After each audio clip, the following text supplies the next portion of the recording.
ምክር የምትመክሩ እግዚአብሔር ይገስጻችሁ።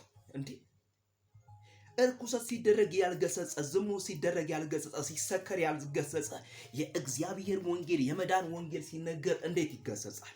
እንዴት ልክ አይደለም ይባል? የእግዚአብሔር መድረክ በሰው እንትን ላይ ለመናገር ጊዜው ቦታ አይደለም እንዴት ይባላል? ጊዜው ነው። ይሁን አየርን ለመተንፈስ ኦክሲጅን፣ ካርቦን ዳይኦክሳይድን በትክክል የሰራው ልዑል እግዚአብሔር እንድተነፍስ እንድትቀበል የረዳህ እግዚአብሔር። ስለዚህ ወንጌልን ሰብክ ሁሉ ቦታ ላይ ነው።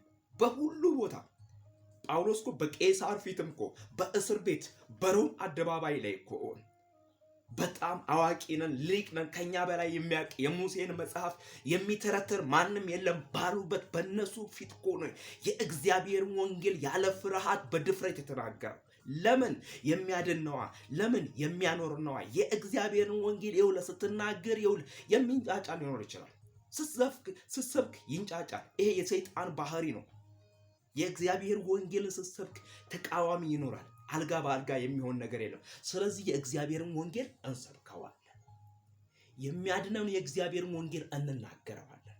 የታለ ዘላለም ይባረክ። እግዚአብሔር ለዘላለም መልካም። መዳን በሌላ በማንም የለም እንድንበት ዘንድ ከሰማይ በታች የተሰጠን ስም ኢየሱስ ነው እያለ የልጁ የኢየሱስ ክርስቶስ ደም ከኃጢአት ሁሉ ያነጻል።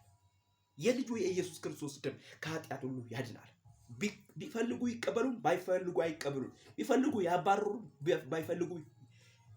ባይፈልጉ ያባርሩ፣ ቢፈልጉ ያኑሩ። ጌታ ለዘላለም መልካም ነው። ይሄንን እውነት እንናገራለን። ይሄንን እውነት ሳንናገር አናልፍም፣ አንሞትም። ጌታ ለዘላለም ከፍ ይበል።